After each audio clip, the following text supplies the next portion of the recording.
Hello, everyone. Thank you for joining us today. First of all, we'd like to thank Tokyo Game Show for allowing us to bring the first exclusive reveal of the Black Legend gameplay to you guys. Also, big thank you to everyone who left amazing comments on the trailer. The biggest one was a request to show some gameplay, which is exactly what we're going to do today. So, asking you shall receive. Um, First of all, I'm Menno van der Heijden. I'm the creative director for Black Legend, and what we're going to do today is show some gameplay for you guys, so you can see how the game operates. You'll learn a bit more about the story as well, and we're just going to try to show you as much as possible in one of the first chapters. Before we get started, we want to talk a bit about the story because, well, that's going to be the main motivation for you guys. So, Black Legend will take place in the city of Grant, which you can see on the screen here. And this city, or city-state, has always been surrounded by bigger, badder countries. But because everybody was trading with it, they decided not to mess with it too much out of fear from retribution for the other nations. At some point that changed, and what happened is the neighboring nations decided to duke it out, and Grant was basically up for grabs. The city council of Grant decided that they did not want to be pillaged and invaded, so they were approached by Mephisto, a very talented, charismatic alchemist who offered to essentially cover the entire city in fog and hand out antidote to the population. The fog would cause terrible effects to those without the antidote, and this way they could prevent the city from being overtaken. This went well for quite some time until eventually Mephisto disappeared, and the entire city went into just complete shambles, lots of deaths. And years later, the war between the neighboring nations is over, but everybody still speaks of the city covered in fog way out there in the distance. And this is where our players come in. So you are the leader of a squadron of mercenaries who fought on the losing side in the war. And the king gave you a very simple task: deliver me Grant, and I will deliver you a royal pardon, so you don't get executed. Your group accepts these quests, drinks the antidote, and heads into the city, and that is where our story will start. So, I think I've bored you enough with backstory. Let's get into the game. So we're going to start a new game, and I'm going to lower the game volume for a bit, just so I'm still clear. So as we can see here, the difficulty settings is something that we definitely wanted to include. So players can pick on their own what they want. In this case, easy mode is for those who just want to enjoy the story. The biggest feature of this is after every battle, your party will be healed to full. You don't have to deal with a permanent death. Some encounters are a bit less difficult. But today I figure to show off most of the features, we're just going to play on normal difficulty. For the diehards, they can play on hard mode, where not only do you have a single save, meaning you will be restricted to only the automatic saves, preventing the infamous save scumming. Encounters are a lot more difficult. The drop rate is significantly reduced. Permanent death is on, meaning that if one of your squad mates dies, there is no way to revive them, and you will have to find a new one, or hope you found a replacement already and swap them out. But today we're going to play on normal, so let's do that. Alright, so we've added a character customization. The character you make here will be your main character.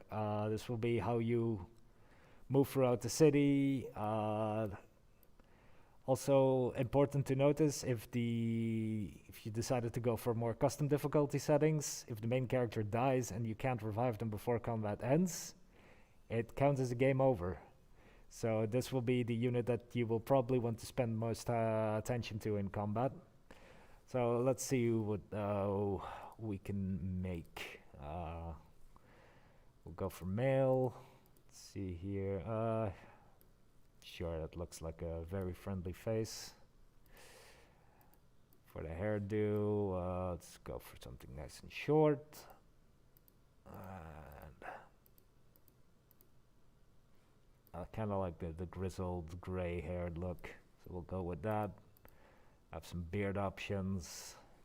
Let's go for the full beard. And let's name him Tokyo Game Show. TGS 2020. Are you sure you want to finalize your hero? Yes. So, welcome to Grand. We start in the Commoner District. At the entrance, this big bridge you can see. There were preparations for the big battle that was supposed to happen. When the armies approached, they all got covered in fog, decided to fight each other instead of the city because they didn't have antidote. And we're gonna be one of a few people who are going to enter the city. So just bring you the in-game audio real quick. There we go. That's better. So, let's enter Grand. I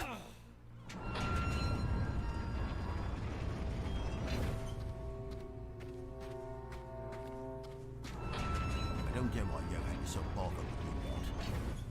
Every new mercenary bandy wants me to let in dies faster than the last one. Name's Martin. I would settle for more pleasant introductions, but now's the time for a more simple question. Why have you come here? A royal pardon from the king? I've seen my fair share of looters, treasure hunters, and idiots alike, but that's a new one. You want to stay alive here, then ask your hand to join the Gilded Claw. I'll take you there as long as you don't slow me down. Get those legs moving, it's not far from here. Alright, so there's a wonderful chap that let us in. Says his name is Martin, and he advises us to join the Gilded Claw, which appears to be some sort of resistance. And the best way to stay alive would be to join them. So the two biggest aspects of Black Legend is, in one sense, we have our combat, which we will show off later, and then the other one is what we have right now, where you're free to explore the city however you like. So it seems that Martin wants us to move over there, but I'm going to explore a bit. And I noticed that there's already some treasure chests around with some goodies in them, like a hand axe. There's one here from the GG Co. Wonder what that is. A long sword, some vermilion, and a leather tunic. Let's see one over here as well. Some vitriol and some more vermilion. So treasure hunting is definitely a thing. You're gonna need to keep your eyes open for these kinds of things. As you progress, you will earn supplies, new equipment, and later on I'll explain how important that equipment will be. But first, let's approach him. Still have some stamina after your journey? Good. See this light? Means someone inside is willing to talk. No, ask him for the key to the gate there. He'll lock off a lot of things and grant on Johan's orders. Believes it will prevent people from stumbling into places they've no business being. So for the exploration aspect, he recommends that we keep an eye out for these lanterns, because it indicates that there's people at home. So let's go knock on this door and see what the person inside has to say. You willingly entered this place? Should have taken the death sentence, friend. Much better way out. Grant is beyond saving, I tell you. If the fog doesn't kill you, the bleeding Mephistians will. Them nutters actually worship the fog and the madman that created it. Why I'm posted here? Simple cowardice. Useless in battle, just like most people indoors. Keep an eye out for lanterns. People hiding may have interesting things to tell. Could save your life someday. Off you go then. Here's the key to the little gate. No point keeping it locked when the cult controls the entire city. So it seems Grant has a bit of a cultist problem, and we are going to try and solve that. So we just received a key, which will open this little gate here. I'm gonna step through, and it seems Martin has something to do as well. There's another treasure chest here. Receive some more vitriol. Just my luck. Mephistian cultists up ahead. You lot, hope you haven't forgotten how to swing those weapons. Prepare your group with anything you found. Can't have you die this early. Take these daggers. It's always nice to have a rogue on hand. And this crossbow would do fine in the hands of a sharpshooter. Shoot down any stragglers from a safe distance. Changing your class will teach you new abilities depending on the weapon you've equipped. Keep using those abilities in battle to learn them forever. Passive abilities are learned by simply having them active in battle and performing actions. You can have 3 learned abilities from any class alongside the other ones. Remain versatile by swinging classes often and learning new abilities. Head on once you've sorted it all out. I can only distract them for so long, so don't take too long. Alright, so Martin here has given us a crossbow and a pair of daggers, and as you can see in the log here, it says new class unlocked, sharpshooter and rogue. And this is how you discover new classes in Black Legend, so it's completely equipment based. Once the game detects that you found a valid combination of equipment, you will receive a notification that you have discovered a new class and that it's worth checking out what's new. So I'll just open the inventory screen right now. And this is where you can customize your squadron, give them new equipment, check their abilities, etc. So we just received a crossbow, which unlocked the sharpshooter class. And I'll have Hannah here equip it. So I'll select the class, and then we get an overview of all the classes we've discovered so far. So right now all my units are mercenaries, which are your standard beginner class. They learned a few abilities already, like for example here, first aid, which is a very basic healing ability that will heal some hit points and has a 50% chance to remove a random negative stats effect from the target. So really useful in just in general. Rock throw, pick up a stone and throw it at the target, all very basic abilities. But we're gonna go for the sharpshooter. It says these marksmen live on the edge of the battlefield, but very few mistake distance for disinterest. Using the large range of crossbows and rifles, the sharpshooter picks up targets with ease before swiftly moving to their next vantage point. Ineffective at close range, the sharpshooter's defense consists mostly of mercilessly shooting down opponents before they can ever reach them. So range classes, we'll just click on that, and immediately Hannah is now a sharpshooter. So she has the crossbow equipped now, and with the crossbow came a ability just for the sharpshooter, which is snipe. Take precise damage at a vital organ to damage the target, deals damage and supplies some Necrodose stacks.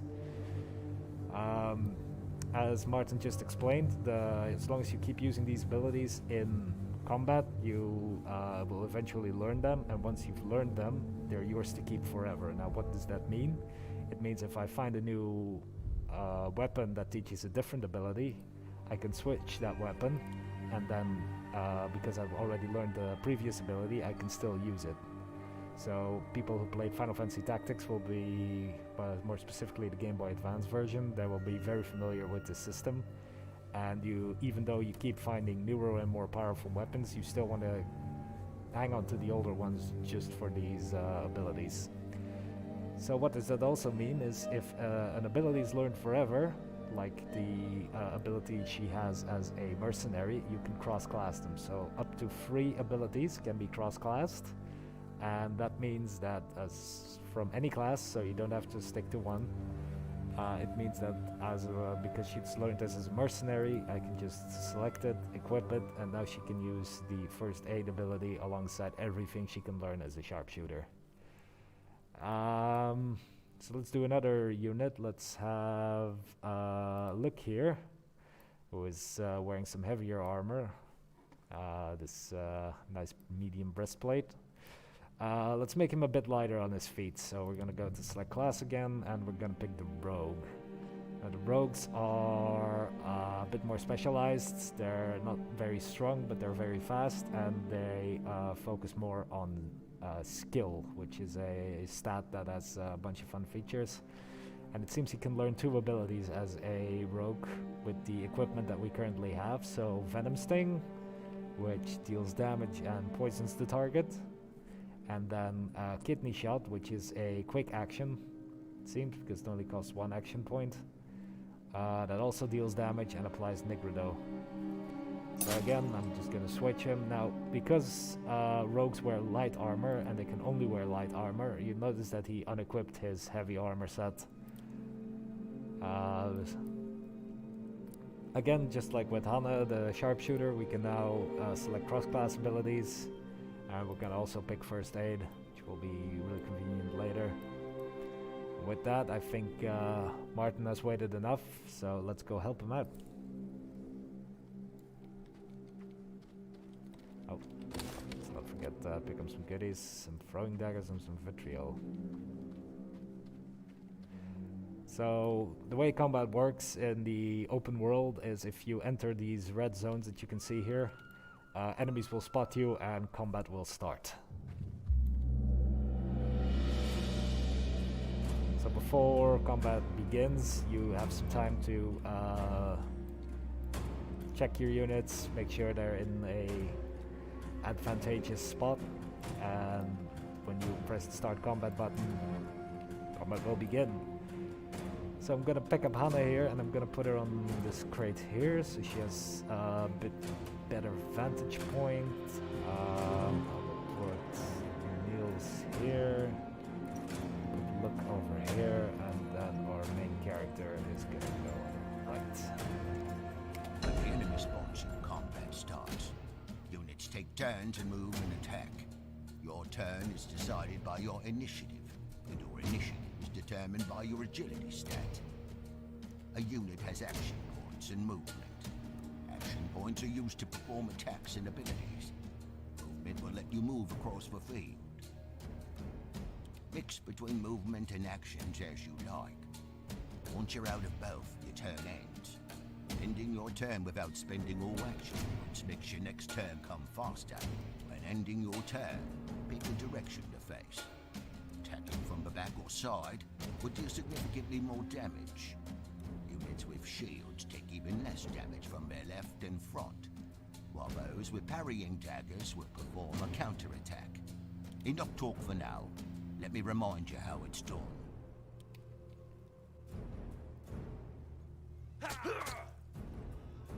These flanking and backstab bonuses only apply to melee attacks. Your prowess in battle will improve more quickly if you know how to exploit it. Ranged attacks will always count as if they were performed from the front. It's your turn now. Show me what you're worth.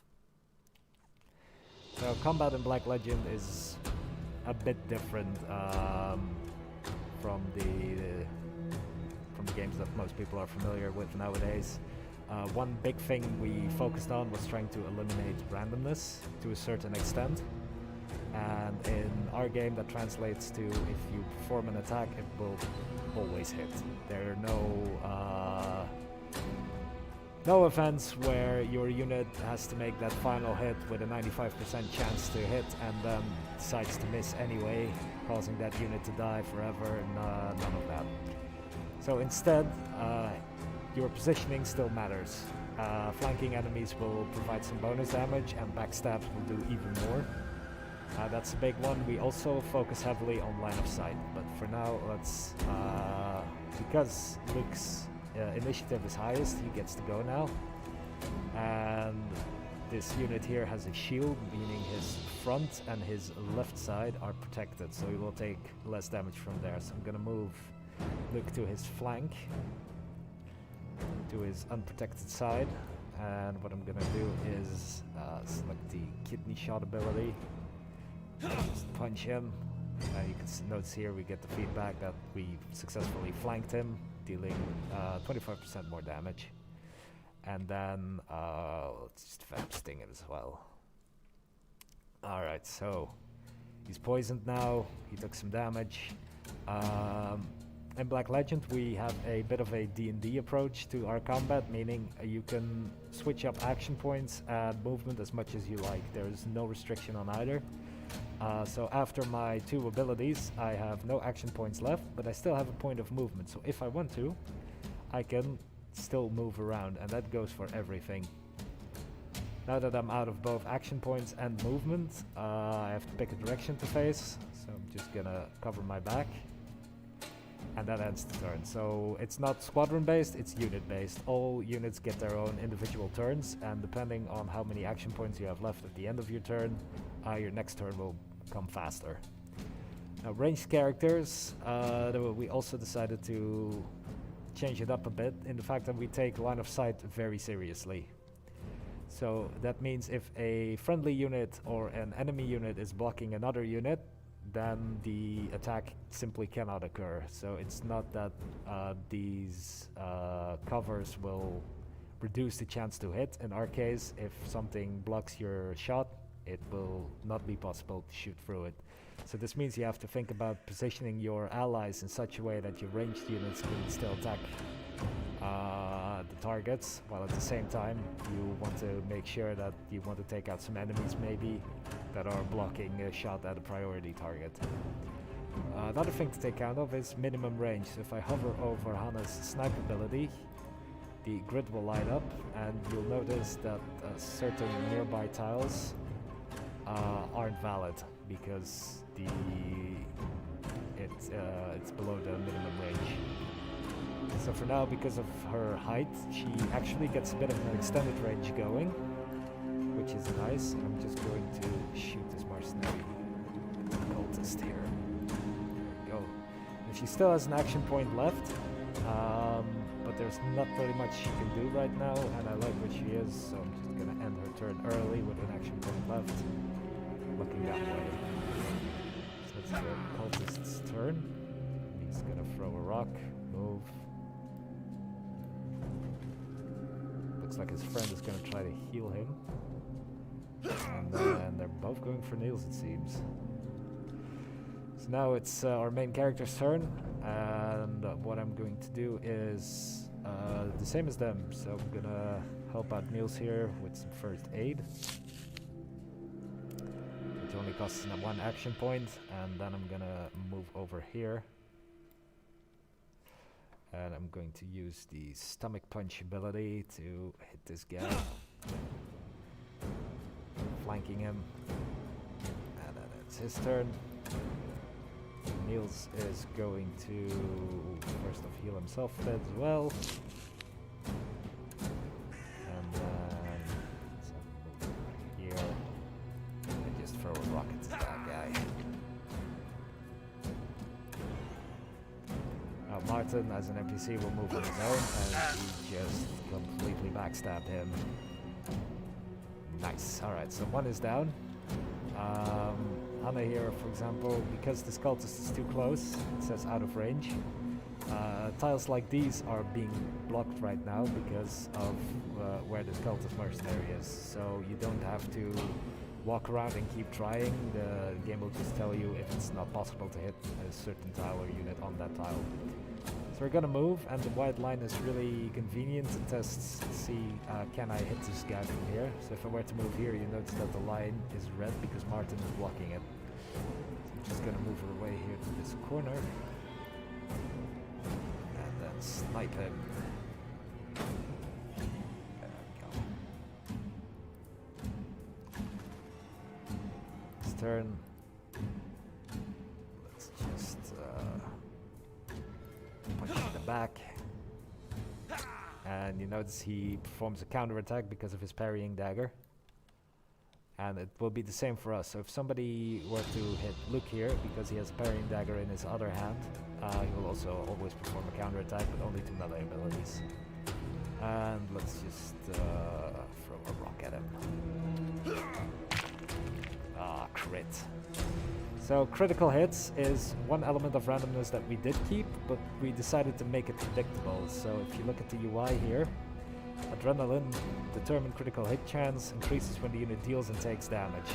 So in the overhead UI you notice that this unit has a red bar which signifies his health, and then the grey bar is the adrenaline.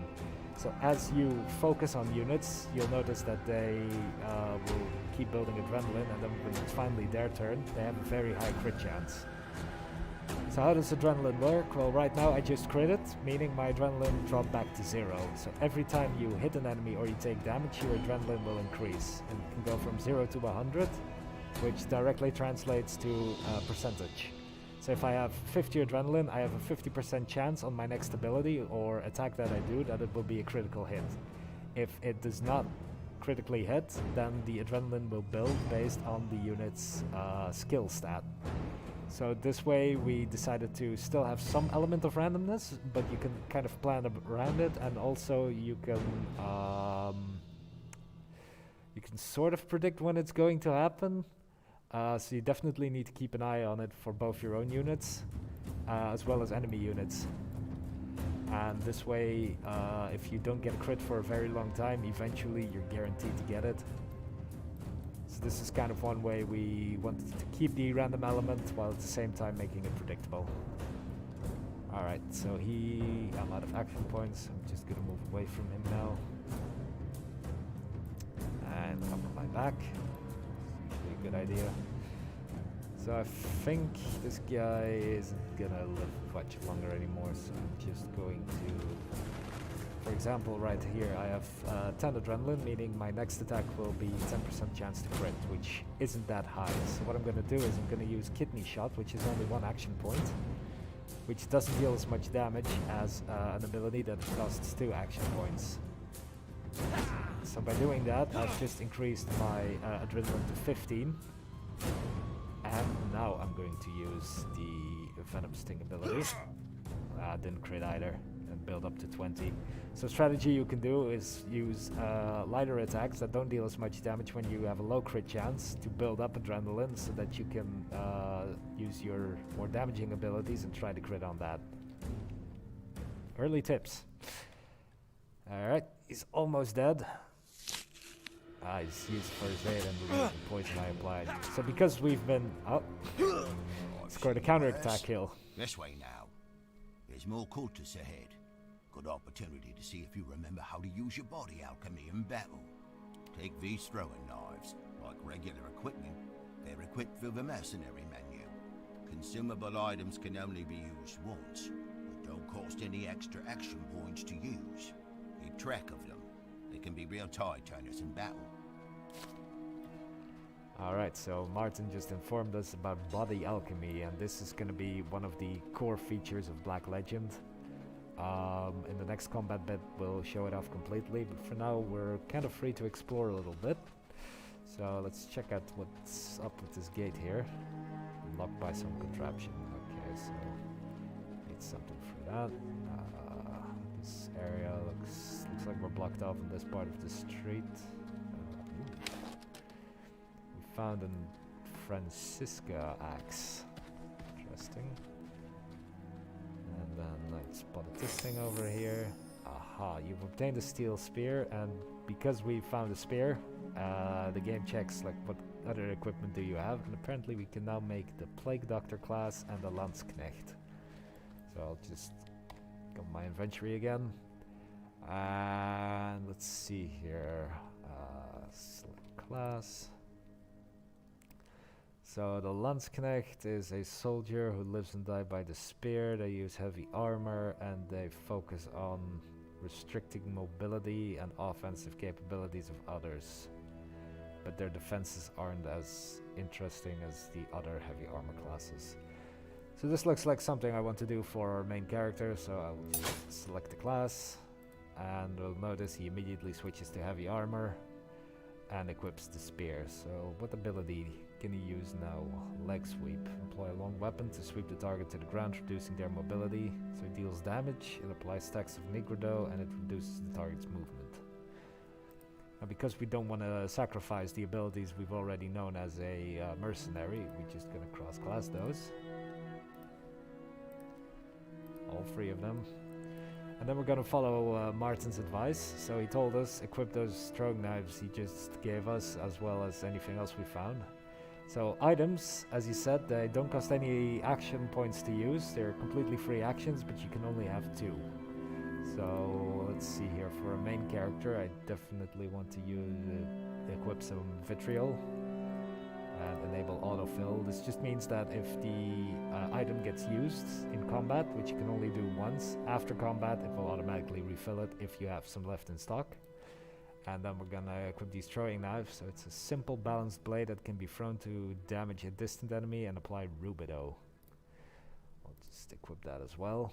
And I think it's smart to do the same for the other characters real quick.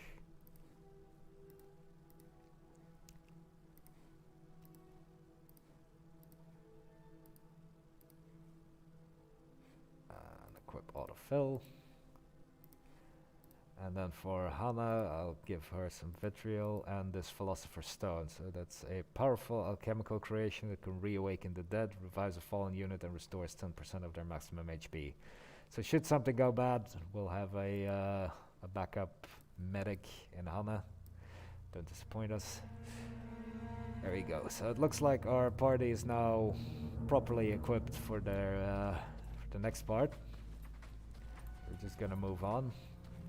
And already I'm spotting this lantern here, which I was told to keep an eye out for, so let's knock on this door.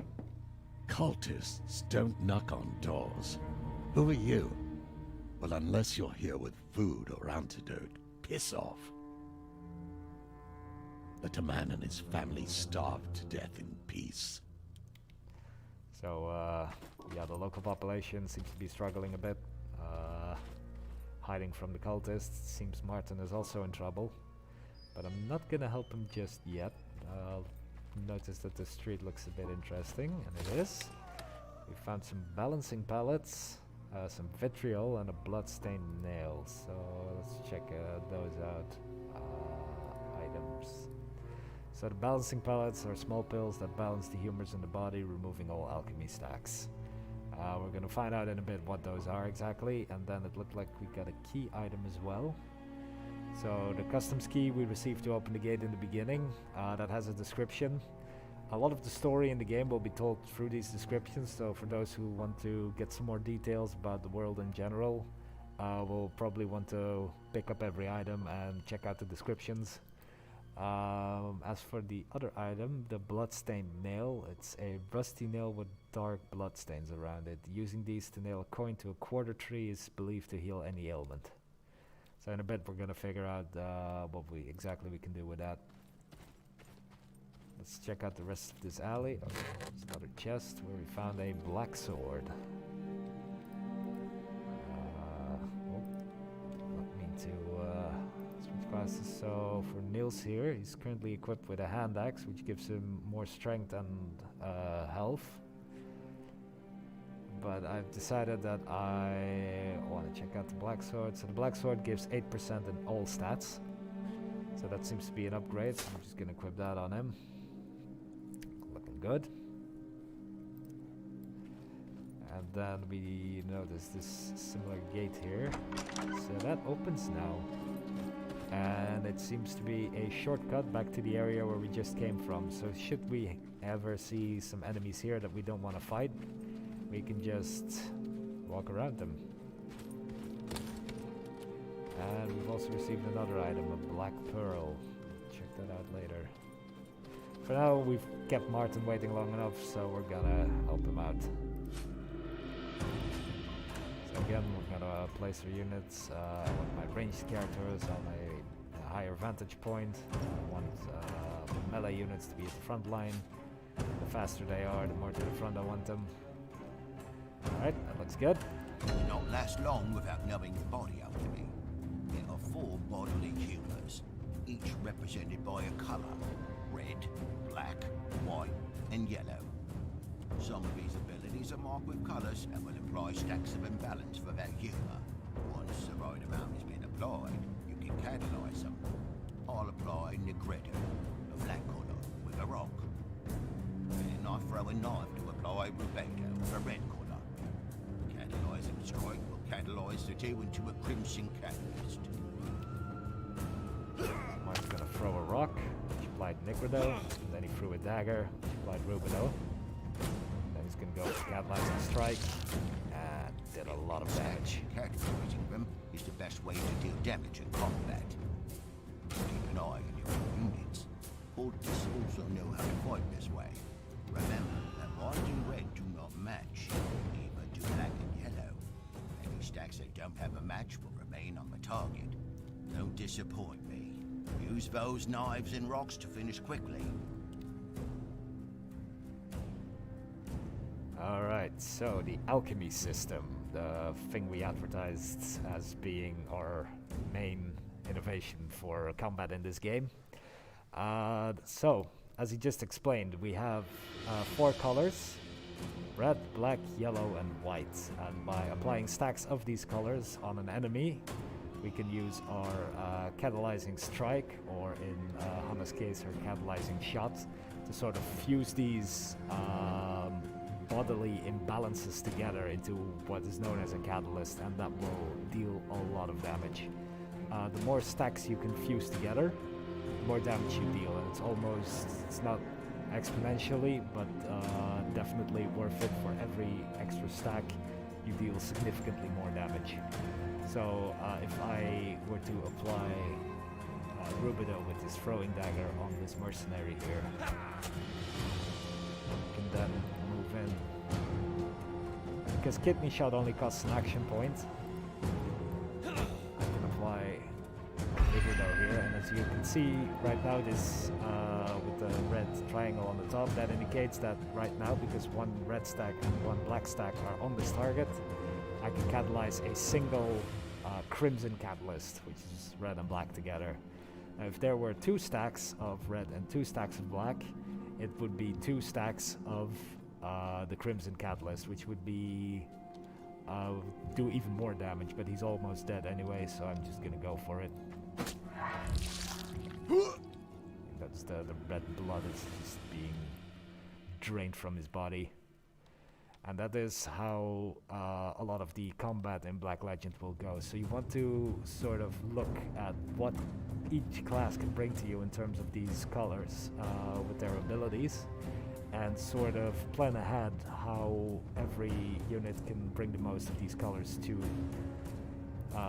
the enemies in battle. So for example, look here will be good for applying white stacks and black stacks. And then Hannah's snipe ability will apply 2 black stacks. So she will work together really well with people who also have white stacks or red stacks. Yellow stacks are less interesting to her because black and yellow do not match. So for now we're just gonna have her, let's see, let's move her to the back. And then use her snipe ability. Apply 2 of these black stacks and Negretto. Next turn is Niels, and Niels is going to use his throwing dagger. Let's use that on him. So now he has 2 black stacks and 1 red stack. Just to show off what is going to happen is the red stack is going to fuse with one of the black ones, but the second black one will be unused. So if I catalyze him now, the remaining black stack did not find a pair, so it's going to stay on the target, and that's going to be convenient for when my next turn comes. But first it's the enemy. He's just gonna use a catalyzing strike on Martin. And then this other mercenary is gonna throw a rock. Apply a stack of Nigredo on us. Okay, so now he has one black stack. And I can choose here. I don't think he will live long enough, so I'm just gonna go for his back to avoid his shield. Use the stomach punch ability. Apply another stack of red, so he's ready to get catalyzed. I'm just gonna go for it. There you go. That's it. So not only do your abilities deal damage, if you use the catalyzing strike, it will also fuse all these things together. And that is how you fight most efficiently in our game. So it's Hanno's turn again. Again, I'm gonna just shoot him safely from distance. Apply 2 black stacks. Everybody looks healthy still. I can't really reach one of my allies. I'm just gonna end her turn. For Niels, he can't reach the enemy right now, so I'm just gonna throw a rock at him. Critical rock. Heal himself. There we go. So the enemy's healing themselves well. Flanking Martin. And the first aid ability is really useful. Will definitely help you. So you got flank and crit. And a counter attack, fortunately. So he has 3 black stacks now. So what I can do is if I use Venom Sting. Now this one lights up. So we've been catalyzing Crimson this entire time. There are 4 catalysts. So we have Crimson, which is black and red. Then we have black and white, which gives us silver. We have white and yellow, which gives us gold. And we have yellow and red, which will give us bronze. Every catalyst right now just deals damage, but after this fight I'm going to show you how you can spice up your body alchemy game a bit. So because I don't have enough action points for a catalyzing strike, I'm instead going to spend that on healing myself. And then running away.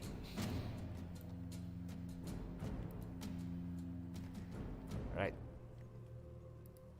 So I think I can set this up now.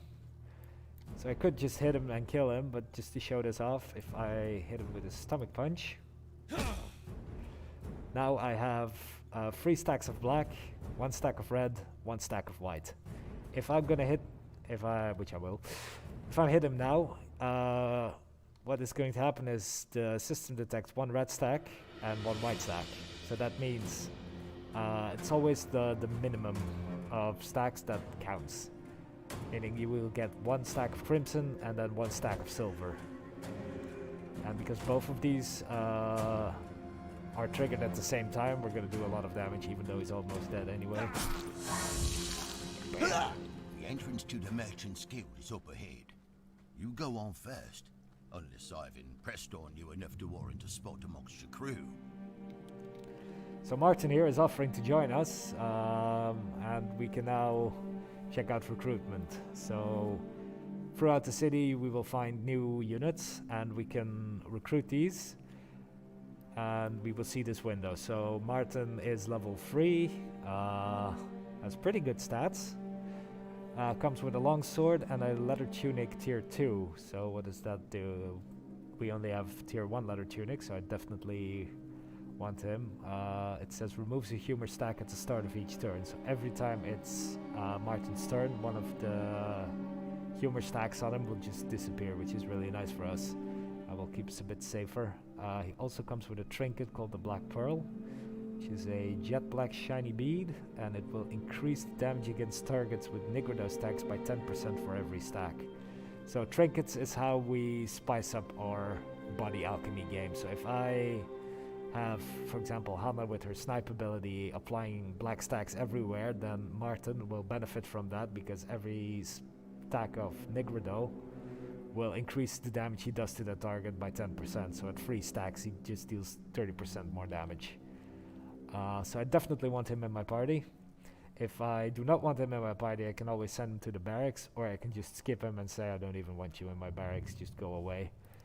So who did we replace? I'm sorry, Niels, but Martin is higher level, And we're filthy min-maxers, so we're gonna do that. It seems that Martin wants us to head that way. So let's just take him up on his offer and head to the Merchants Guild.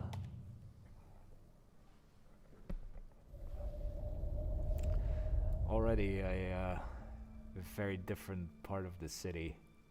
So it says talk to Johan at the Merchants Guild. This area is going to be our main headquarters. Here we have some NPCs standing around, which we will chat with in a bit. Let's see here. I am not too hurt, but we have this nice and pretty tree. It says quarter tree stands tall in the city. Use a blood-stained nail to fully restore your party health. So on normal difficulty and above, if you take damage in combat, your units will stay damaged. On easy, you will always get a full heal at the end. Keep an eye out for these trees in the city. They will act sort of as your checkpoints as long as you have a blood-stained nail. But right now we're at full health. We don't need it, so I'm gonna hang on to it for later. And let's check out what the people here have to say. New arrivals to the city. Well, well, look at you all. Sight for sore eyes. Weapons and armor kept in fine condition. Seen their fair share of wear and tear, and rust, of course. To be used as their purpose, after all. But you let them fulfill it with dignity. Pah, babbling like a foolish child of some attire. I'm Oliver, Master of Arms for the Gilded Claw. If you're in need of equipment, speak to me. Stock is limited at the moment. Not much to find with the cult about. What can I do for you? Alright, so he's the Master of Arms for the Gilded Claw Resistance. And so we can check out what he has. It seems he has a quest for us, so we can just have a nice little chat with him. So first off, I just want to see what he has in store. And yep, he didn't lie. He sells weapons. I think I have most of these already, except for the rapier. And if I look here, the rapier teaches an ability for the duelist class. So I think I'll just buy one of those. And then the parrying dagger also teaches an ability for the duelist. So I'll buy that as well.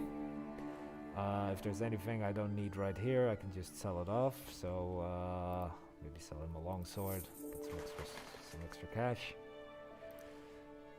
And after buying that rapier, I heard the sound that I've unlocked a new class. Come back in one piece, you hear me? These weapons get lonely without an owner. So let's go check that out in our mercenary window. Martin is still a mercenary, so let's just check and see what we got. So we unlocked the duelist class because we bought a rapier, and we have a parrying dagger, which is a valid combination for the duelist.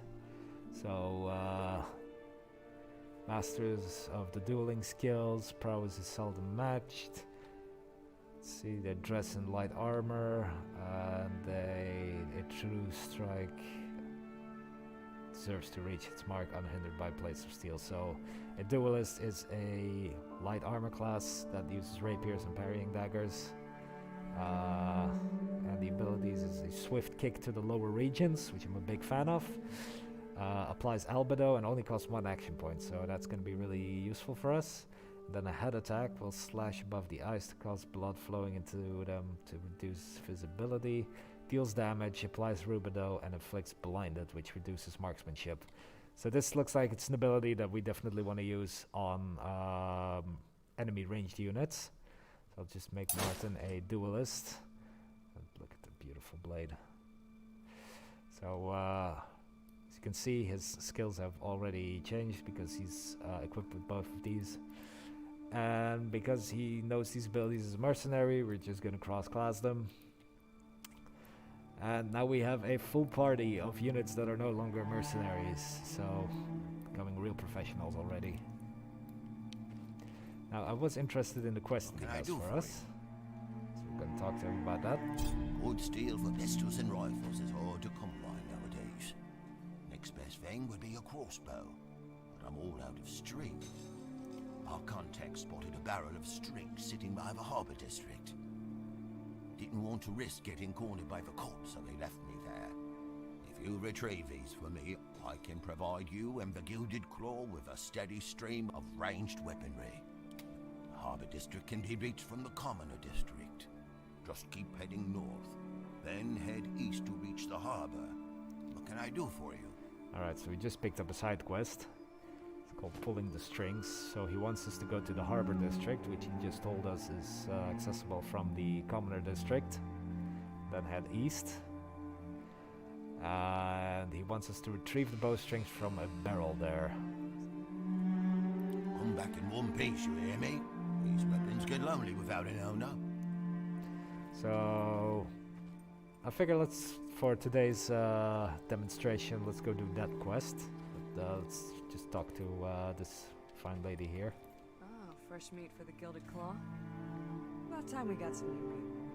Most prefer cowering in their houses, hiding from the cold instead of fighting back. Name's Karen. I'm in charge of recruitment for Little Resistance. Not that there's much work. Most civilians aren't interested, and neither are the mercenaries that come into the city, despite Johan's best efforts. Resistance can show some actual resistance against the cultists. It might inspire folks to pick up arms and fight alongside us. Traveling in large groups to the city isn't the most efficient thing. Lucky for you, I can help with that. Until you need them, anyone willing to join the effort will be whipped into proper fighting shape by me personally. Stay on the lookout for potential recruits in the city. Show them a bit of kindness, and I'm certain they'll repay you with their loyalty. What can I help you with? Alright, so we found Karen, who's in charge of managing our party members. So if I go here, you can see that Niels has been safely placed into the barracks. So suppose we lose a unit when we're out venturing in the city. We can either hope that we come across someone to recruit on the spot, or else we're gonna have to make a dangerous journey when we're short a party member back to the Merchants Guild to pick up one of our older members. So definitely do not want to lose a unit out in the city and have to make a trek back here. So, but if you can't avoid it, then this is how we're gonna make sure that we keep a stock of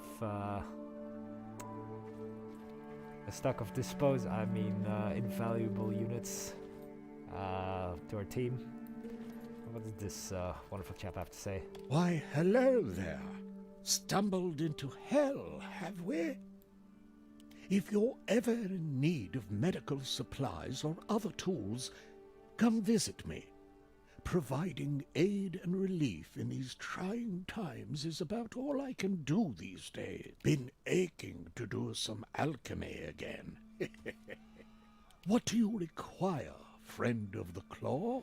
So he's another shopkeeper, it seems. What does he sell? He sells some vitriol, which is nice for us.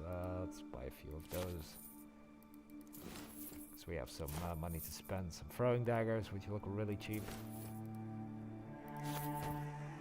And are super useful. Some balancing pallets. Oh, let's get one of them. Philosopher's Stone are quite pricey. Some bloodstained nails, which are also relatively expensive, and there's some Geneva, which removes all temporary negative status effects. Fortunately, we can't afford that unless let's sell next. Let's buy some good old Dutch Geneva. Let's just have a talk with him. Besides potions, I tend to what little herbs we have here at the guild. Lot of it goes to bribing the Mephistians. Until we get a decent fighting force, paying them off with supplies is our best course of action. The robed freaks always carry a supply of antidote on them. Most of what we give them must go to the production of that stuff. Colt has some skilled alchemists in their upper ranks being able to reproduce Mephisto's antidote. As for the lower ranks, from what little I've spoken with them, they seem to revere alchemy as something more than what it is. Done, what do you require, friend of the Dumb as claw. bricks, all of them. Keep the wind in your sails. Alright, so by talking to NPCs, we learned a bit more about the situation that's going on. So it seems that the Gilded Claw here is having some issues fighting back against the cultists, and we're gonna go help them a bit. First of all, by supplying them with some crossbows, I think. So this side quest here looks interesting. We picked up some supplies, so we're gonna go head out now and see if we can find that barrel.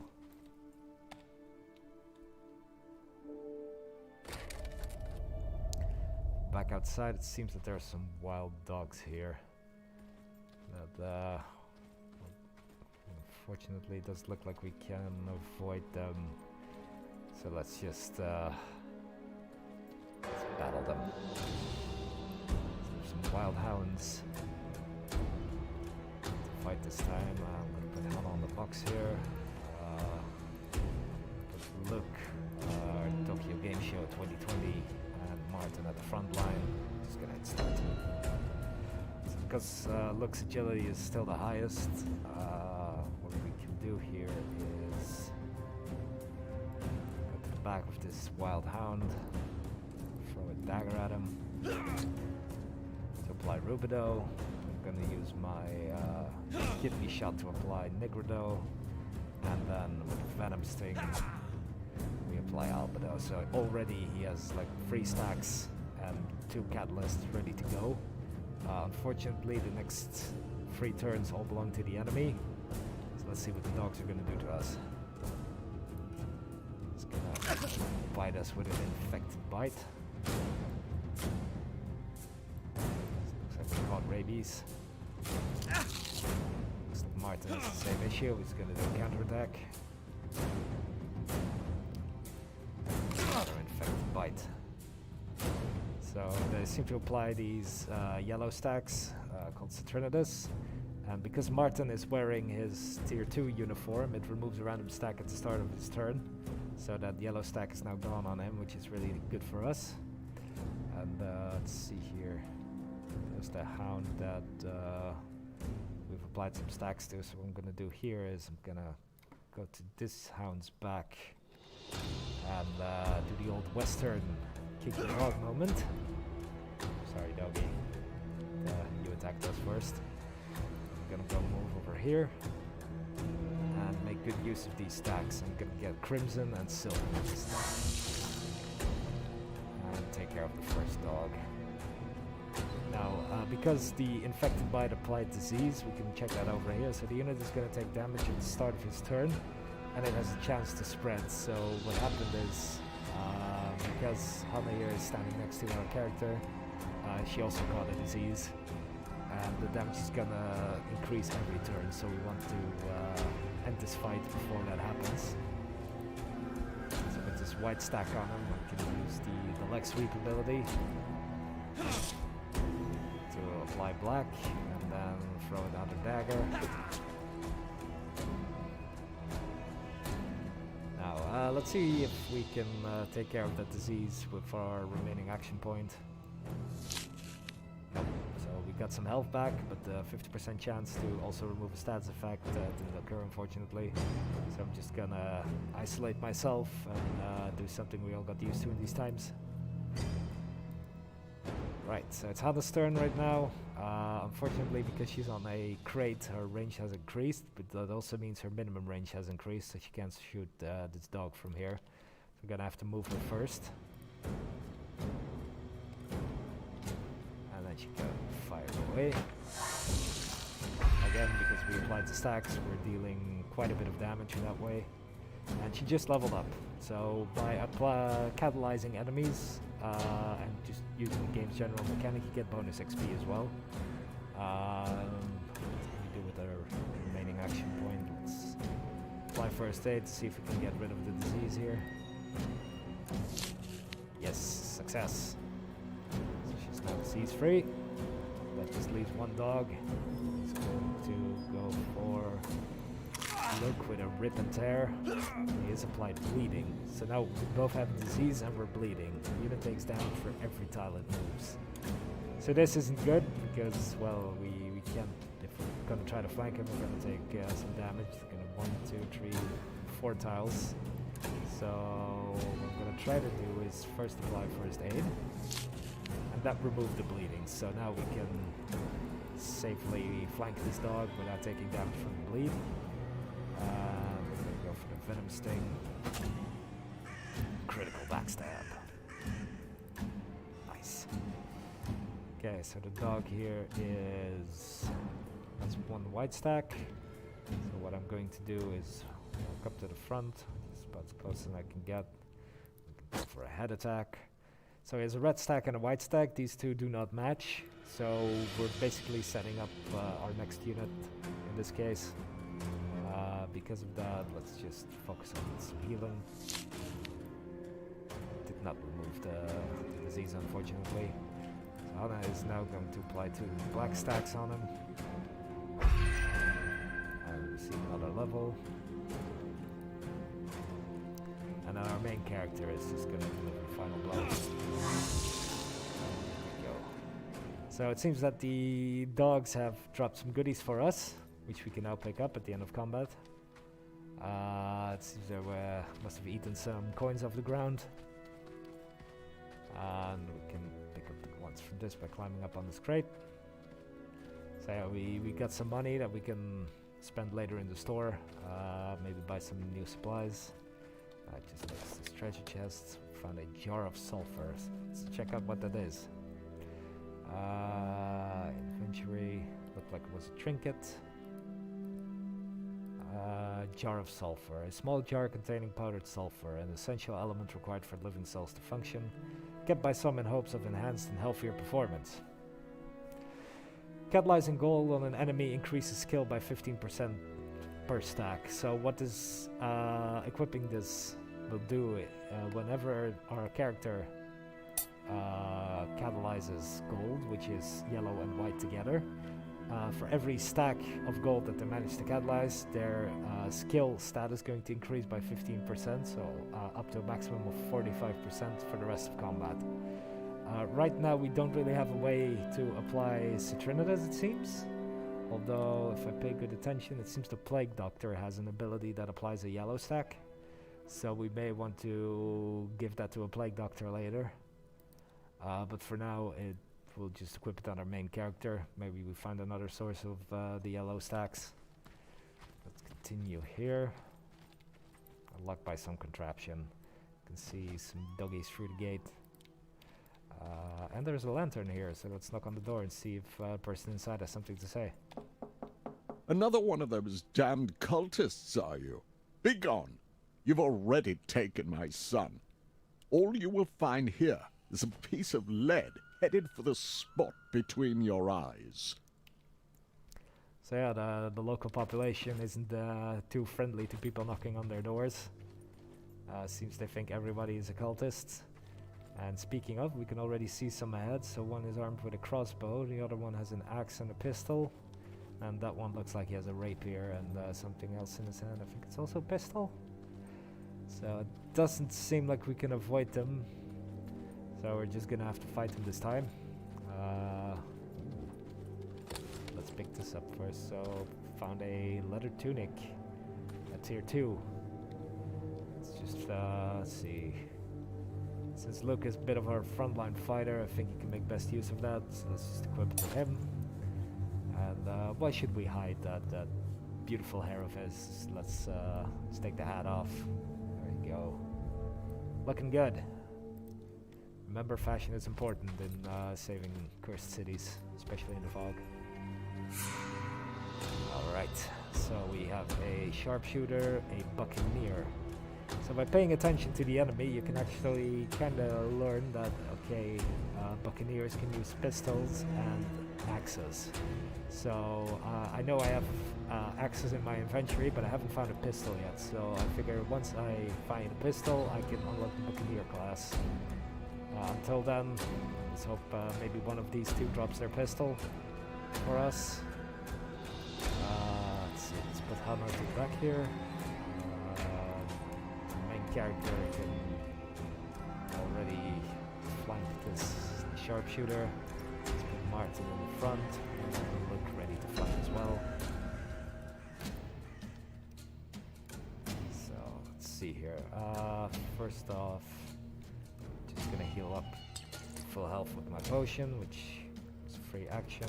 Then I'm gonna do my trick. So I know throwing daggers, for example, can't crit, but I am building adrenaline now, so already at 6% chance.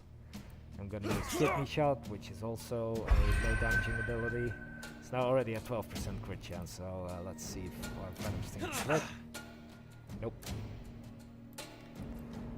Now I am moving back here again, just to create some space for my allies, because units cannot move through each other. So with all this freedom of movement and action, you definitely want to think ahead and make sure that your units have plenty of space to move. This one is unfortunately just in cover, but if I take a step forward, I can just reach him. Bam, taken out.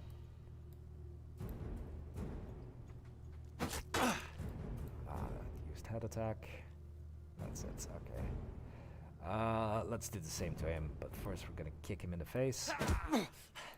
And then we're gonna use the head attack on him as well. So now he just needs a stack of black or yellow, and then we can capitalize this guy. Ooh, I drank a bottle of rum and decided to shoot Hannah. For you, I'm gonna use leg sweep to apply a block. I'm gonna throw a dagger at him. So we're gonna plan ahead a bit. So my last action point, I'm gonna apply a second red stack to this guy, because I can tell here that Hannah's turn is coming up next. And with the snipe, I can apply 2 black stacks on him. So now he already has 2 crimson stacks all prepped up on him. Let's use that last action point to heal. Duelist's turn. Go for Martin.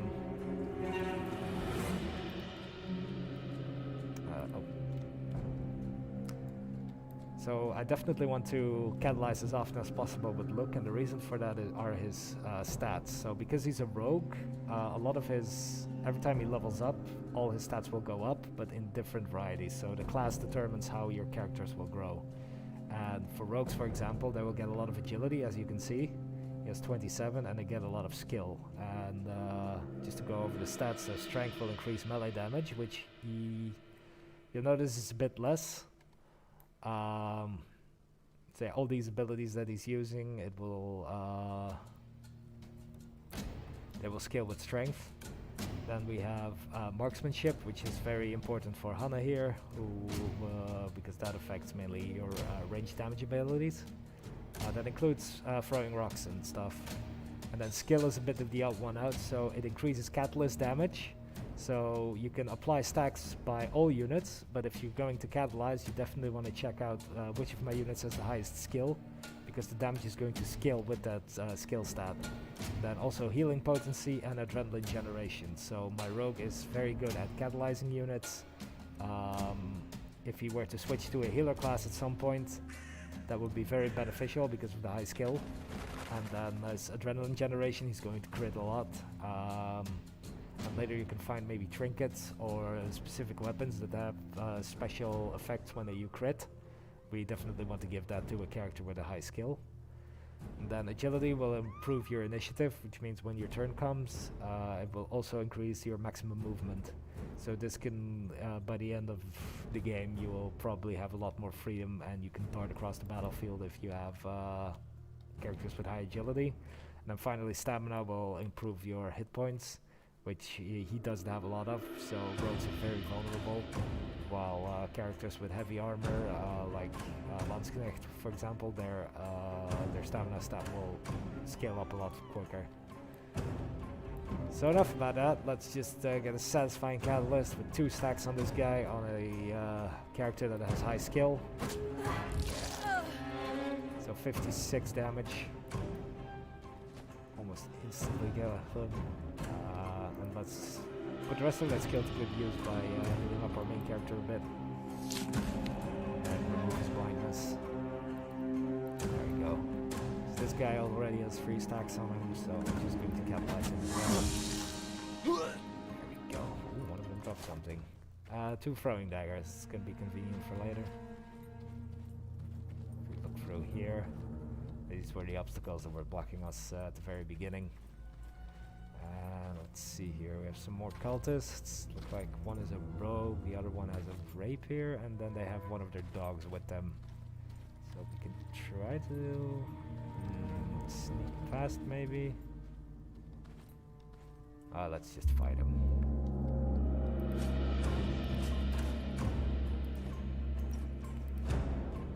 To the back and then the front again.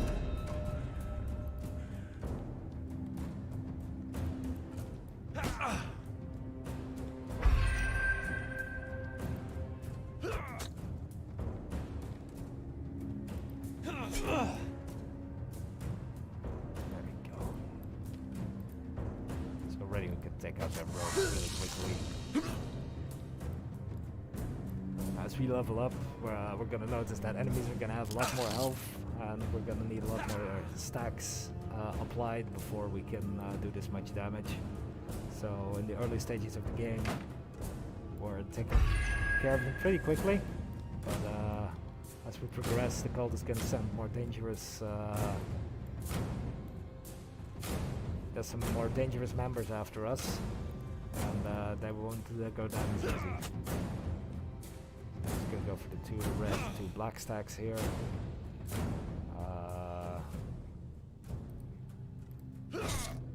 Or 3 maybe. Put my back to the wall so they can't backstab us. That's the first thing they're going to do. Going to throw a rocket. Look here. And he's going to heal his pet. Now I feel bad.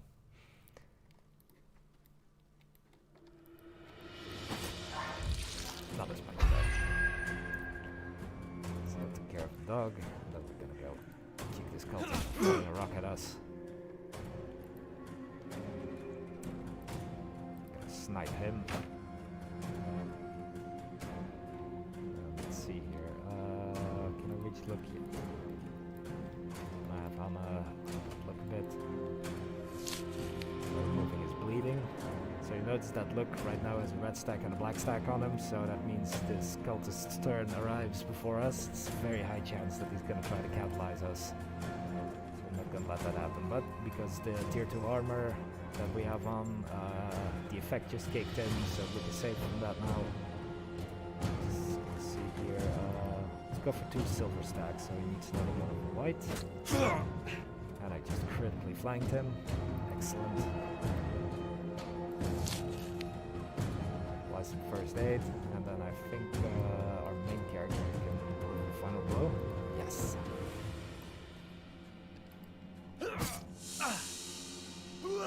Some silver. Let's see, what did we get? Some more money. It's gonna be convenient for later. Let's see, because World Animal Day is coming up soon. I'm gonna try to avoid these dogs, because I spotted a treasure chest over there. Got a stained glass shard. Let's just get to safety first. Check out what that is. Was a trinket.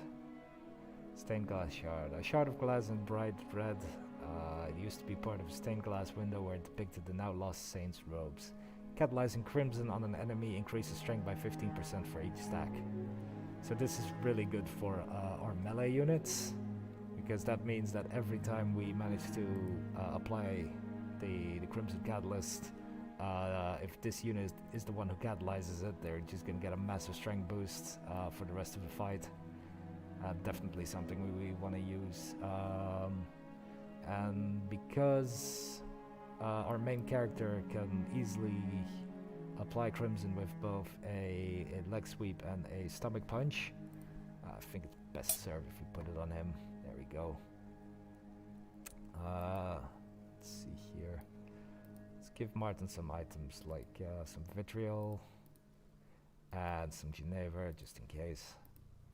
Let's see here. Everybody else still good? Yep. Let's continue our journey then.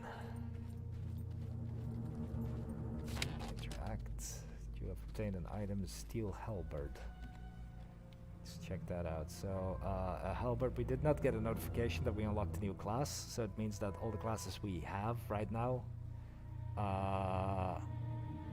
it means that the classes we have right now can use the weapon, and we didn't discover anything new.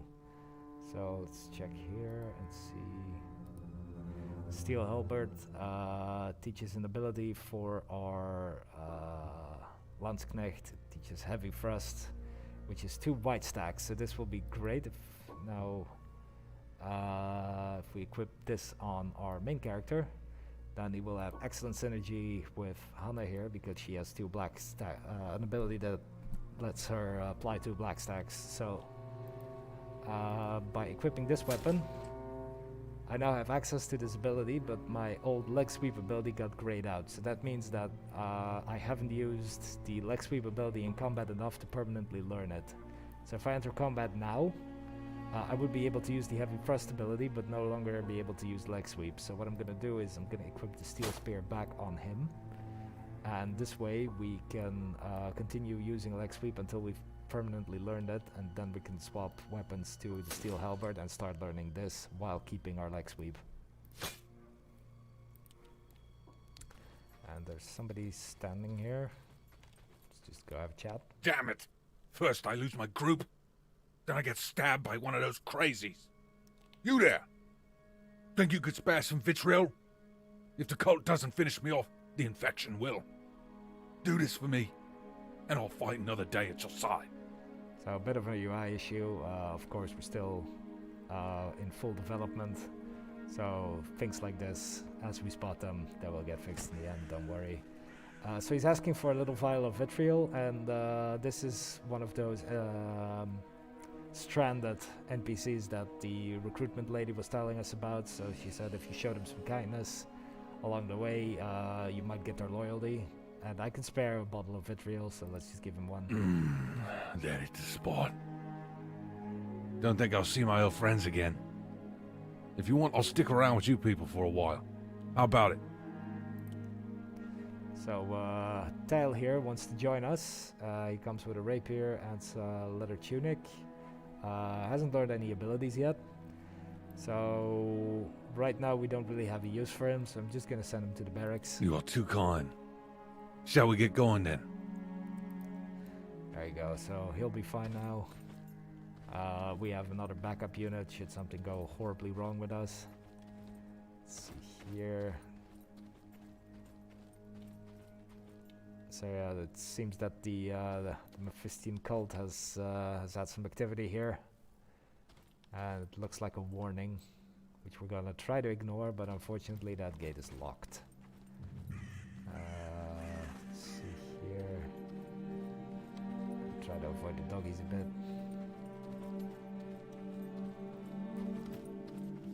Just keep exploring the commoner district some more. Our party members from the last battle. Ooh. Goodies. Molotovs. That looks like a consumable item. So, bottle of refined alcohol with a hempen fuse can be thrown to deal damage in an area, inflict burning, and set fire to the ground. Well, I'm a big fan of a nice bonfire, so let's see, who shall we give these to? Let's give these to Luke. Molotovs, there we go. And treasure chest, so Philosopher's Stone, which is really nice, and then some balancing pallets. Let's see, I vowed to be nice to the doggies for now, so let's go head the other way. Oh, what's this? Dark depths, overwhelming sense of fear. It would be unwise to enter without proper guidance, so something here that we can't access yet, but definitely keeping an eye out for those. And this spot looks interesting. So there's this will take us to the harbor district, which is exactly where we need to be for our barrel of strings. So let's just head on in there. There we are. So I can already hear some ocean sounds, some seagulls, and I see some dogs in the distance. Also snitch some cultists, lockbust and contraption. Okay, so it looks like this is going to be a shortcut later on. Just keep moving on. It looks like it's unavoidable, unfortunately. So 4 wild hounds are. Looks like this pack is going to attack us. So I'm going to put Martin to the front. Luke, Mama. Put her on the fire crate, so she has maximum range. Let's see here. So the Molotov. You can hit both hounds with this, so yeah, let's just do that. There you go. So now the hounds are on fire. They're gonna take damage every turn and apply a stack of yellow as part of the burning status effect. So that's not fire is another source of yellow, so we're going to use that to our advantage later. Apply poison as well, so they take even more damage every turn, and then just throw in a stack of black as well. Let's see here. That dog is next, so definitely want to keep my backside away. No, what the hell? It's infected us with his teeth.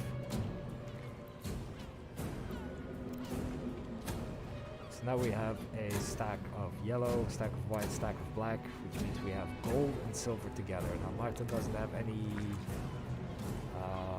trinkets that interact with this, but our main character does. So we can just kill this dog or leave him and then empower our main character by having his trinkets activated. But for now I think it's more important to...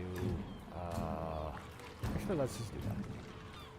So I'm just going to keep this one alive and apply a red stack as well. So now we have the full wheel active. If we catalyze this dog, they will take a lot of damage. And if you can probably imagine if you can get 12 stacks on a creature and you catalyze it with a high skilled character, they're just going to explode. Alright, so let's create some room for the rest of our units and not expose her back to this doggy here, who is undeterred by the fire and will go through it to bite our Luke here, and then the other one will bite Martin. Let's see, Anna can reach this one by 2 stacks of black. Just gonna establish us to move through the fire. I kinda locked her in here, so I'm just gonna have her stay. This dog has to unfortunately run through the fire, and every tile they walk through, they're going to take quite a bit of damage. It's also going to be applied to burning. So we got diseased. Just gonna do a leg sweep on this dog. Again, I want to keep using these abilities so that our main character learns them. And then I'm gonna throw a dagger as well. So now we have the bronze catalyst and crimson ready to go. Just gonna create some space. Use the last action point, do some first aid. Didn't get rid of the disease, but got healed up. And it seems that this one collapsed due to poison and fire. It's alright. This one has 2 black stacks. I'm gonna add a white one. I'm gonna add a red one. And I want to get rid of this disease, so I'm just gonna drink some Geneva. Perfect. And why not drink vitriol as well? Heal up back to full. Already thinking ahead for the next fight. Just healing in combat. So Hannah got infected. None of these people are vaccinated. All these infections going around. Okay, so this hound is, I think, ready to get catalyzed. Let's just give him catalyzed a shot. There we go. Use another action point to heal up. That doggy burned to death. And then let's just, yeah, because of the bleeding, you notice it just took a lot of damage there because every tile that we moved, the bleed did some damage to us. So definitely have to pay attention. Right now we moved to bleeding. Should have done that first before deciding to move. Heal that up with a vitriol. and then go for the so critical backstab. Gold is ready to go. Still some movement left, so I'm just gonna create some space at the back. And I think, yeah, because we stun him. Oh, we can check. So now if I hit this, I think his skill stat will go up, but because it's the last enemy, we're not gonna see it in action. Oh, UI disappeared. Yeah, that's, that was the gold catalyst. So found some throwing daggers, some more money. More vermilion.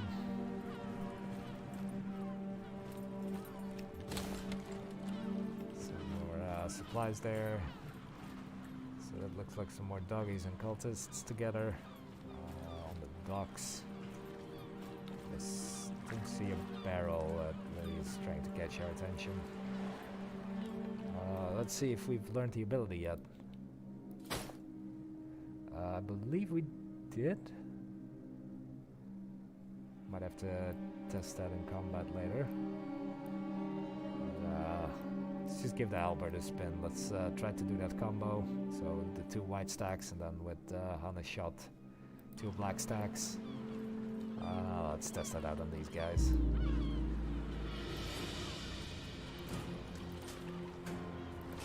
Front.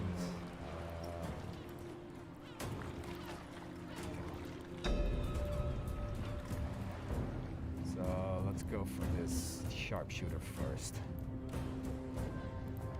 First with a weaker attack to build up some adrenaline. Then I'll throw this Molotov as well. I've already bumped us up to 18. Let's see if we can get lucky. Yes, we did. We got a critical backstab. So this guy's already almost dead just by planning around our adrenaline. So even though it's random, you can definitely strategize a bit with it. That's one already done. I'm not gonna jump in the fire with Martin just to kick a dog. That would be incredibly mean both to Martin and to the dog. Even though the dog is causing us to bleed. So these dogs can apply yellow and red from what I've seen so far, and then these other cultists can capitalize on that with their abilities. So eventually you will learn what to look out for and when to try to get rid of stacks. So in this case, let's snipe this cultist hound. Richmond Martin, yeah, we're gonna give him a helping hand with some first aid. There we go. So that's this cultist duelist's turn. Let's go for our main character, Blind. So yeah, no, not learned the ability yet. So we just shot the hound, so now we can use heavy thrust. To have 2 stacks of silver ready and then 1 stack of gold. Let's just complete the whole thing. Throw a dagger in there as well. So now we have 2 stacks of crimson, 2 stacks of silver, 1 stack of gold, and 1 stack of bronze ready to go. I am going to heal up a bit as well. Definitely don't want our main character to die. Let's see, can we reach the dog? Yes, we can.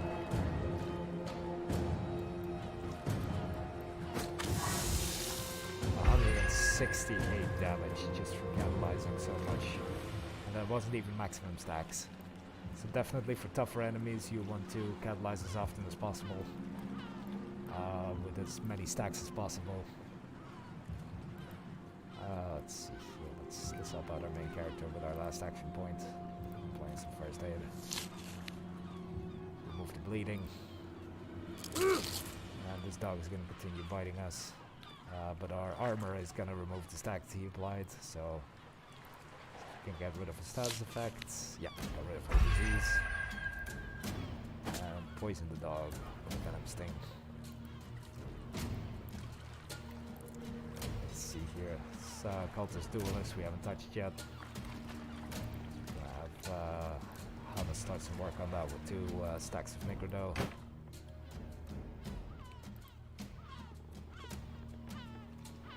just gonna go for the fire. And for my head attack. So yeah, we have a gold stack and a bronze stack now, so Luke is very much in danger, so we have to try to make sure he doesn't get catalyzed. Or we might lose him. Fortunately, we've kind of put him in a corner with the fire there. So I'm just gonna move over, make sure that our other units have space. Get rid of the cultist. Before you can catalyze, look over here. There we go. And let's just apply a second stack of white with a crit on the dog. Because there's 2 white stacks, that means Hannah can capitalize on that by applying 2 black. And then finally our main character can run to the fire for a bit and deal the final blow. There we go. So, how's Luke doing? Hang in there, buddy. It's not far anymore. There's a treasure chest there. More Molotovs and some vermilion, so we can go shopping when we return to the Merchants Guild. And aha, here they are. So these enemies are also cultists, and they're a bit special. They're called delirious. So certain cultists are so enamored with the fog that they decided that they just want to fully receive its blessing. Their masks are barely functional. They're not taking enough antidotes, so they're kind of going berserk because of the fog's effect. And these are called the delirious because of their incessant delirium, and they're gonna try to go into an even deeper state when we're gonna try to fight them here. Yeah, they don't care about their appearances. They're bare-chested. They flagellate themselves. We're gonna put them out of their misery for what they've done to this poor chap up here. Let's go. So we have a delirious dragoon, 2 delirious rogues, and a delirious marauder. Now the marauder is using a great axe, it seems, and they're all in light armor. So that tells me that if I find a great axe and I already have some light armor, that I can unlock the marauder ability, marauder class. And then this dragoon is wielding a blunderbuss. So again, with light armor, this way I know that if I want to unlock the dragoon class, I have to find a blunderbuss and give it to someone in light armor. So let's see here. Look, I'm gonna put a bit more to the back because he's still kind of hurt from his previous battle. Our main character I'm gonna put as close as possible. So we'll do the same for Martin here. Rotate him to face that way, and then Hannah and Luke are gonna hang out in the back.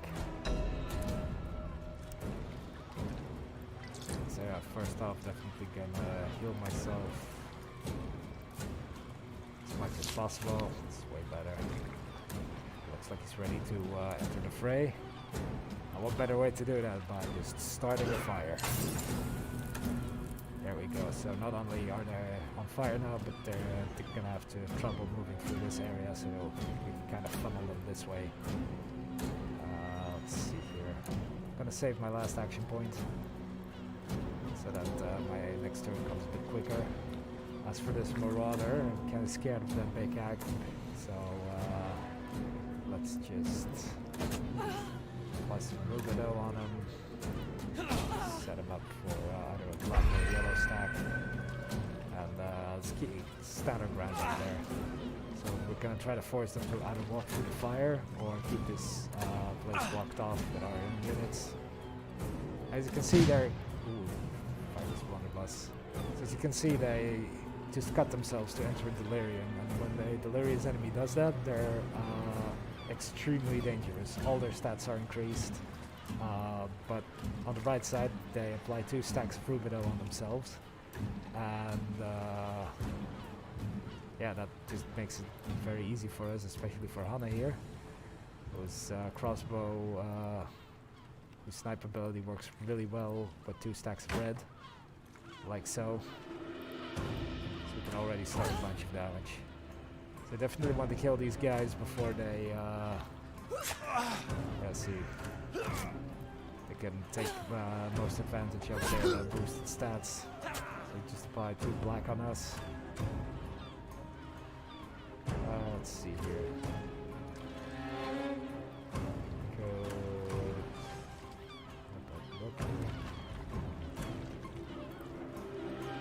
This guy over here. Up there, we should get rid of him. So Cal has some bronze on him. Show him like the black, the smoke there. And then this guy is already looking nice and stacked up, so I'm just gonna hit him. Cal has some crimson and bronze on him. And Luck is having a rough time. Just remove the poison. You notice that the heal didn't do much because being poisoned reduces healing by 50%. So if you have a unit that you want to heal that is poisoned, try to get rid of the poison first.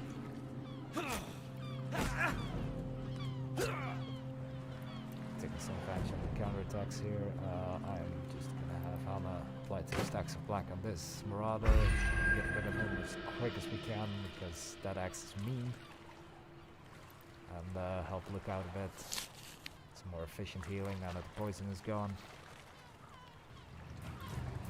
Let's just get it. There we go. Give him a little trip down the stairs. Because what good is a game without ragdoll physics, really? Same over here now. Let's try to get a triple stack on this guy. So 3 stacks of red.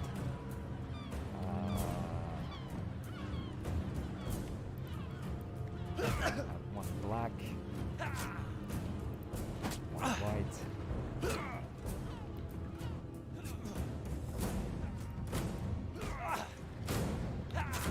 Bit of a top-down view there with the camera.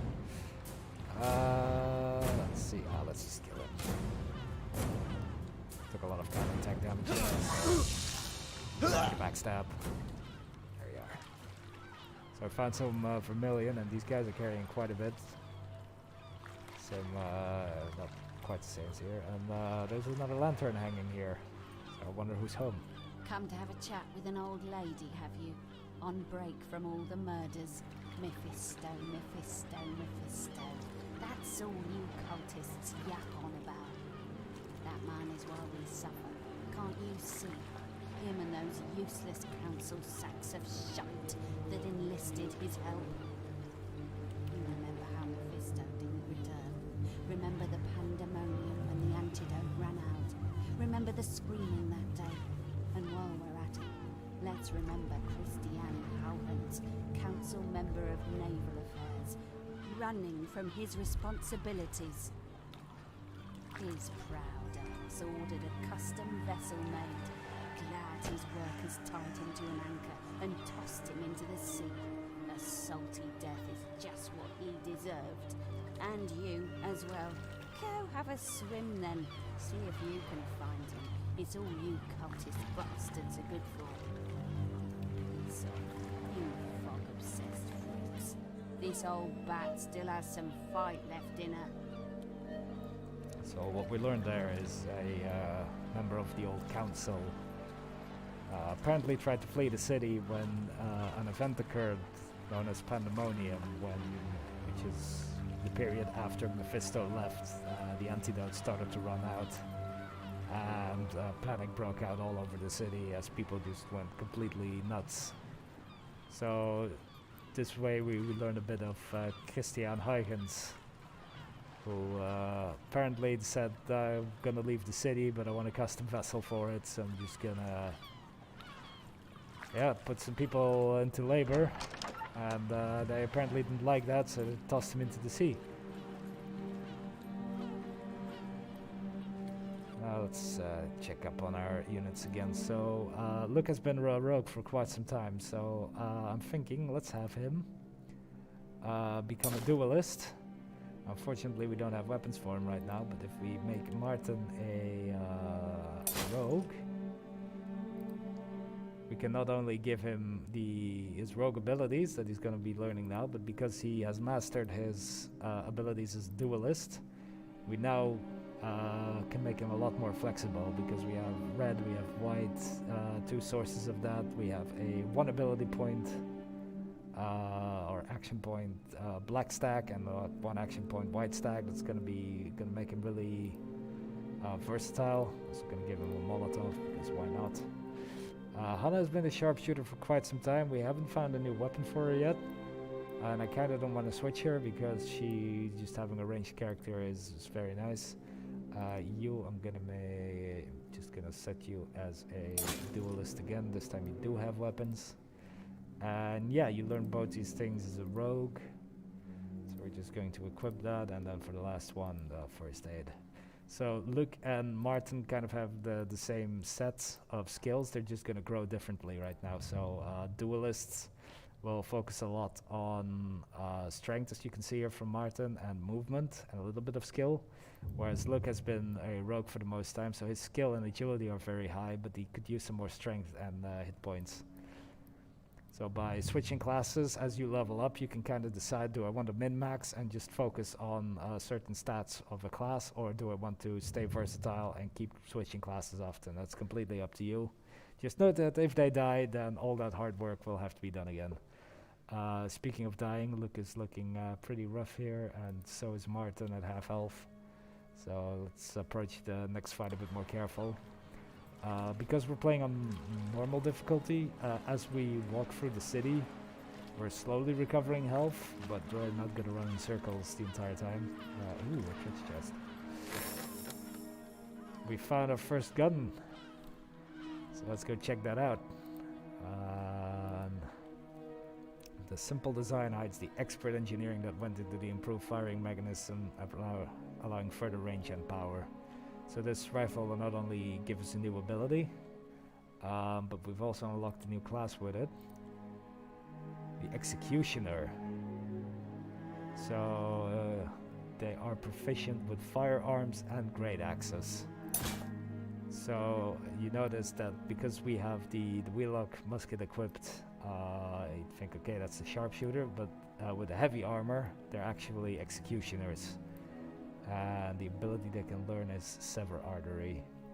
So we can either do this 2 white stack ability and learn that as an executioner, or we can revert Hana back to a sharpshooter and learn the heated shot ability, which is a source of yellow, and it will also apply burning.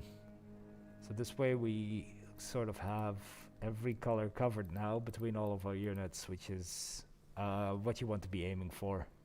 I'm also going to make a lot more use of this jar of sulfur now that we have a solid way to apply stacks of yellow and just capitalize gold.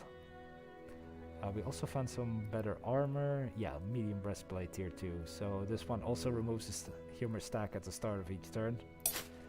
Let's just equip that. Let's try and see the difference. So this is the tier 1 version, and this is already a lot nicer with the extra shoulder plates. Show off our wonderful hair, so we don't get helmet hair. There we go. Looking good already. So see 2 cultists, a dog, and it looks like there's a barrel over there in the distance. That might be exactly what we're looking for. So I'm just gonna rush the guy with the rifle, so we can take him out first. And then these 2 over here are gonna have to catch up to us first. And by that time, hopefully we're already done with the sharpshooter. Put on this crate. Look at Marta behind our main character, so they have some space to heal.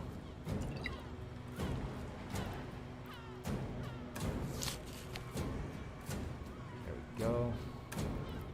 Because this is a sharpshooter, I'm going to use the head attack to blind him. It's going to reduce his marksmanship by 25%. And let's just block off his escape route standing here. Do the same with Martin, heal up first a bit. Didn't cross-class his first aid ability, but that's okay. Let's see here. So now we can punch him. We can kick him. And we still have an action point left, so I'm just gonna save that one so our next turn goes a bit faster. I've been itching to use this one. Set this guy on fire as well, so now we have one of every stat. He's poisoned, he's blinded, he's burning, he's just having a really rough day.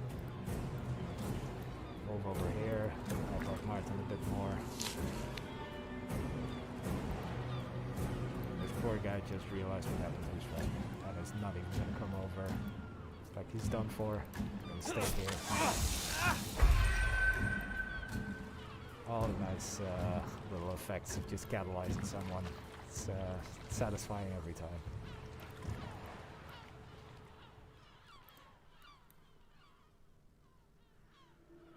Looks like those two want to stick together. Be sure they don't run at us one-on-one, that's fine. We're gonna go for a pincer attack. I'm gonna send Martin over here. And unfortunately, Luke is blocking the way through, so I'm just gonna send our character over here as well. Can't reach him because it's less movement. And then Luke is sort of gonna act as bait, I think. Go up a bit. And with one more step, we're gonna hit both of them with this Molotov. Go. Just start a fire already.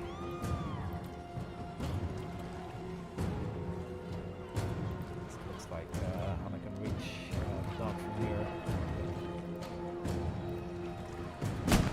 He's already on fire due to the Molotov, so I'm just going to use the sniper ability, which we get to keep permanently, because she's used it enough in combat. Looks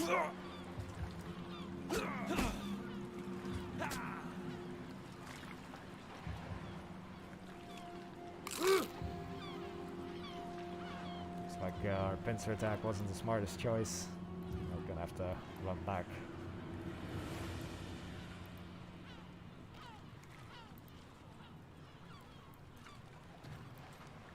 Over here. Alright, let's see.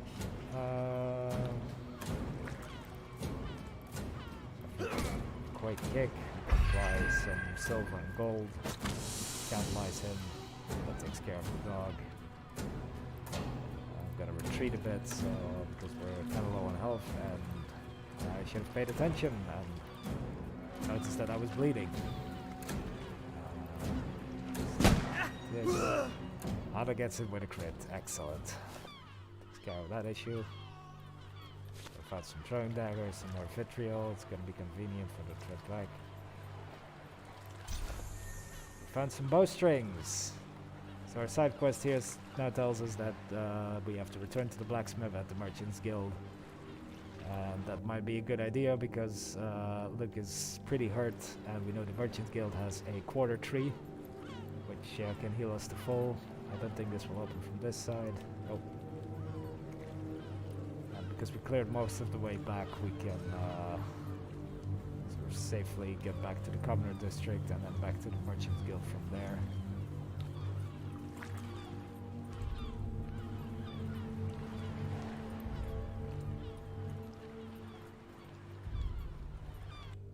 There we go.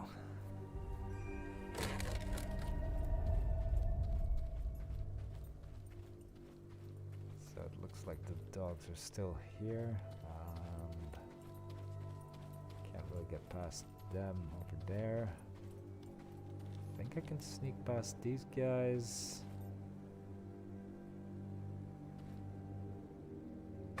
Nope.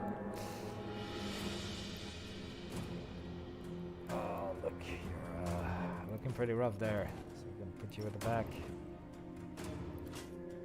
Main character at the front. Give some nice overview to Hannah here. Tank up, heal up,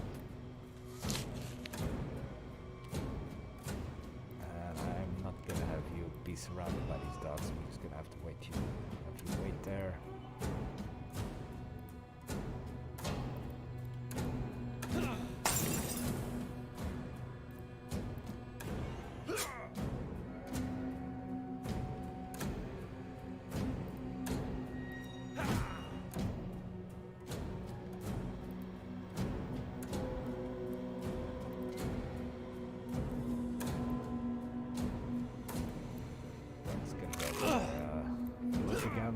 Enemies really have it out for Luke lately.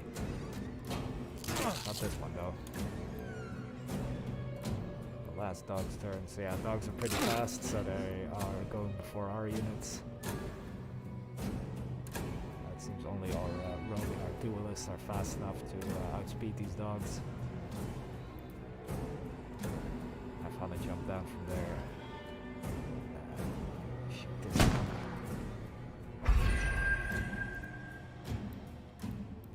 So you can tell by the abilities that Hannah here is able to apply yellow and black, which don't mix together too well, so she needs to be supplemented by the rest of her teammates. Like connecting it with a red, or in this case it's also possible to use white. But I just want to get rid of this dog right now, so capitalizing him. Then I still have an action point left, so let's just apply some red here. Which triggers bronze on this guy. With a swift kick. Take care of that dog.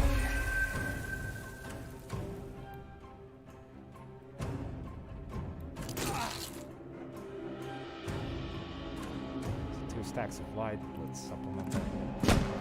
2 stacks of black, that means 2 stacks of silver, which Martin can then take care of. There you go. Sorry doggies, we're on our way back. Let's see some more cultists before the Merchants Guild. Let's take care of those. Rogue and a duelist. Also.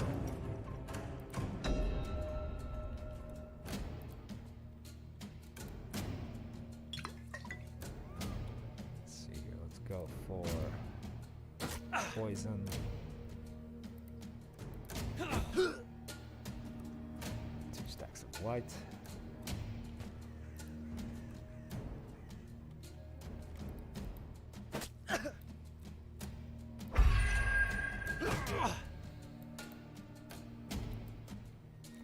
This rogue doesn't have a parrying dagger, but a pistol instead. So that tells me that if I find a pistol, I can also give it to a rogue, and they can probably learn some abilities with it. So let's hope that he drops it, but chances are pretty low. This is kill him first, and then spend the last action point on healing our hero.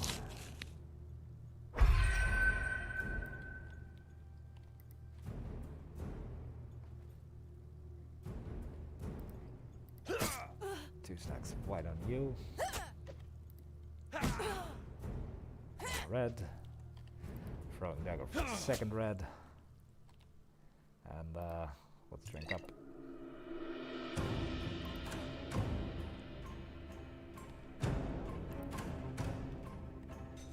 Let's just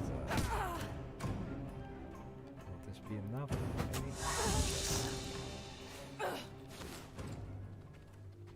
So he dropped parrying dagger, unfortunately nothing else. Let's just go turn in our quest.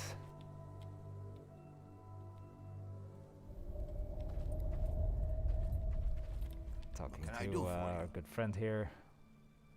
Splendid. These components will keep us stocked for a while. Take these as a token of my gratitude. You've earned it. What can I do for you? So he gave us a balestrino and a crossbow, and by giving us the balestrino, we've unlocked the Inquisitor class. Also in his shop, he now sells these crossbows, which gives us a bit of a more of a ranged option. These weapons get lonely without an owner. Let's just check out what we just received. So select class. So the Inquisitor, they protect all that's human from all that is not. Once their target is spotted, they're assaulted with a wide array of afflictions, and hindering effects will make it impossible to escape the sentence of their assailant. So the Inquisitor class will focus on applying status effects.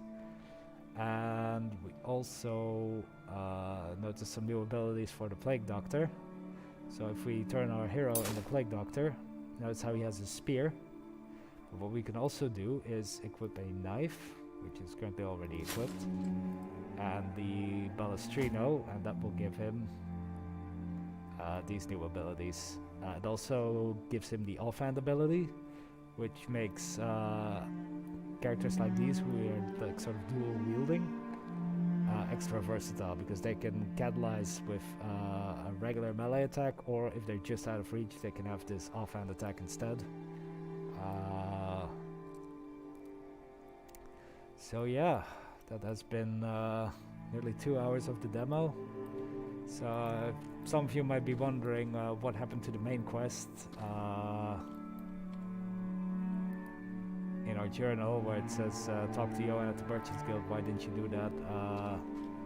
Can't say too much about it. All I can say is definitely stay tuned for the coming weeks, where we have something else exciting to announce. But I think we will end up sort of the gameplay portion here. I'm gonna go ahead to the Steam chat, which has been hidden for a while now, and just answer any questions if there are any. Perhaps show off the old quarter tree first. So in the party we have some hurt members by nailing one of the bloodstained nails we found in there. We're all back up to full. And yeah, the quarter tree is actually based on an actual tree here in Belgium, where people believed that if they had a toothache, they just had to nail a coin to the tree, and the tree would take the pain out of it, as well as would take over your pain. So we figured that would make like a really interesting folkloric reference for like healing locations. So expect a lot of that in the game. And